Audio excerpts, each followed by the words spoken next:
Isang di umano'y aktibong membro ng Moro National Liberation Front o MNLF ang nasa kote ng mga tauhan ni Police Major Silvio Tomas Jr., Hepe ng District Drug Enforcement Unit ng SPD. Katuwang ang Substation 9 ng Taguig City Police Station sa Barangay New Lower Bicutan, Taguig City, gabi ng November 1. Nahulihan ng shabu sa sinagawang bypass operation ng mga otoridad ang suspect na si alias Ice, 43 anyos, membro ng MNLF. Kasama sina alias Justin, 18 anyos, isang estudyante, at isang lola na si alias Bing, 66 anyos pa, mga residente ng Taguig City. Ang mga suspek ay nasamsaman ng 200 gramo ng hininalang shabu na nagkakalaga ng 1,360,000 pesos, isang cellular phone at bypass money.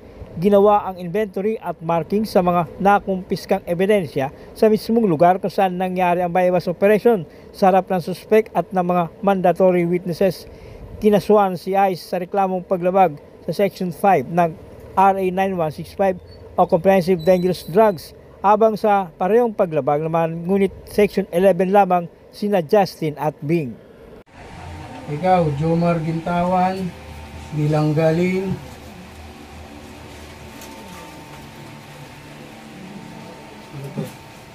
aka Ice,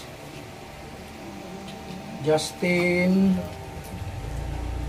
Kyle Mama, Ilapada, ikaw, Bing Nobida, Cantero. Pinaaresto namin kayo sa paglabag sa Republic Act 9165 o pagbibenta ng illegal na droga, Section 511. Kayo ay may karapatang manahimik. Ano man ang sasabihin nyo, maaaring gamitin laban o pabor sa inyo. Boss sa Dave. Korte. Kaya Dave. Kayo ay may karapatan gumawa ng sarili nyong abogado na inyong pinili. At kung wala, kayo ay pagkakalooban ng isa. Naintindihan nyo yung mga karapatan nyo? Ha? Opo, sir. Timbog ang dalawang high-value individual sa isinagawang bypass operation ng mga operatiba na humantong sa pagkakasamsam ng mahigit 741,000 pesos na halaga ng shabu nito lamang Huwebes. Kinilala ni Police Major Silvio Tomas Jr., Hepe ng District Drug Enforcement Unit, ang mga nadakip na suspect na sina alias Joe, 59 anyos, at alias Melvin, 41 anyos, kapwa residente ng Barangay Upper Bicutan, Taguig. Ayon sa pulisya, ang operasyon ay pinangunahan ng Southern Police District Drug Enforcement Unit, DDEU SPD, sa pakipagtulungan ng District Intelligence Division at Substation 7 ng Taguig City Police Station. Dakong alas 5:30 ng hapon sa isang paupahan ng pag-aari umano ni alias Joe sa sitio Imelda, Barangay Upper Bicutan, Taguig City. Nakumpiska ng pulisya ang higit kumulang 109 gramo ng hininalang shabu na may tinatayang street value na 741,200 pesos, bypass money at isang cellular phone.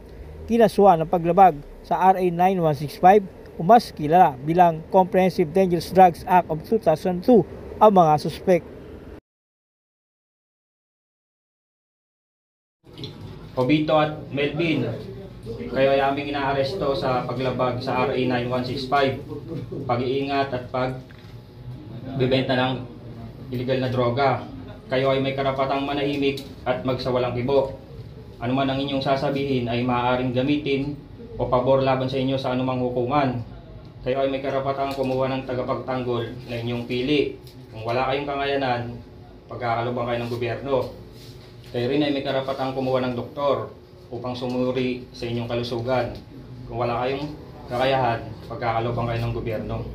Tumangging magbigay ng pahayag ang mga suspect. Kwento mo. Sige na, para mapapakinggan niya sa inyo. Sa inyo po nakuha. Nadakip sa ikanasang bypass operation ng mga operatiba ng Station Drug Enforcement Unit o SDEU ng Pateros Police ang dalawang drug suspect na tinaguriang street level individual. Kinilala ni Police Major Crisanto Aguilin, Hepe ng SDEU, ang dalawang suspect na sina alias Leonard, 31 anyos, residente ng Barangay Ususan, Taguig, at alias Joseph, 46 anyos, na isang construction worker at residente ng Barangay Santo Rosario, Kanluran, Pateros. Base sa report na natanggap ng Pateros Police na ganap ang pag-aresto sa mga suspect bandang alas 10:45 ng gabi sa Mariano Street, Barangay Santo Rosario, Canluran, Pateros. Sa ikinasang bypass operation ay nakumpiska sa mga suspect ang 5 heat cell transparent plastic sachet na naglalaman ng 2 gramo ng pinaghinilaang shabu na may kabuang halaga ng 13,600 pesos at bypass money. Kinasuhan ng paglabag sa RA 9165 o Comprehensive Dangerous Drugs ang mga suspect. Kaya ina-arrest sa paglabag sa Republic Act 9165 ba? Kaya may karapatan naman na hindi ka magsawa ng kipo. Ano man ang isasabihin ay pwede mag-ispaboro laban sa inyo sa nungkuman sa Pilipinas. Kaya may karapatan kumuha ng sarili ng abogado. Kung wala, bibigyan kayo ng gobyerno ng isa. Kaya din na may karapatan kumuha ng sarili ng doktor at siyang physical na magsusuri sa inyo. Kung wala, bibigyan din nyo ng gobyerno. Hindi doon niyo ba yung mga karapatan? Agad.